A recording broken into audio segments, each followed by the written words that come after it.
আজকের blog share করি। আসসালামু আলাইকুম সবরে। তো আল্লাহর রহমান পেজ থেকে আমরা বাক্কা হয় এক ধরনের ড্রাই ফ্রুটস, দেন চিয়া সিড, তারপরে এনার্জি বুস্টার একটা মিক্স বাদামর একটা জোয়াকি।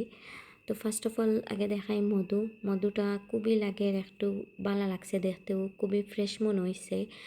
দেন একটু হয়েছে গিয়া এনার্জি বুস্টার, মানে এগুলোর মাঝে সপ্তাহ মিক্স একটা বাদাম সহ আর কি মধু দিয়া জহরাই।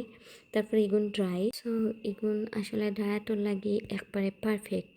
মানে যারা একবারে এক্সট্রিম পর্যায়ে ডায়েট করেন তারা কি চাঁদ হাতে পাওয়ার সমান আর কি বলানো, মানে হ্যাপি হইব। এখন যত অল প্রোডাক্ট আছে এগুলোর প্রাইস আর কি হয়, মানে আমরা সবদিন এখানেও তো হয়েছে গিয়া 8,000 লাইক সামথিং ওলা নাকি আইসে। খেজুরি কেন 3 কেজি, এন্ড খেজুরের কথা কিতা হইতাম, মানে টেস্ট করে দিয়েছি অত ফ্রেশ আসি নাকি, খুবই মজা আসিন।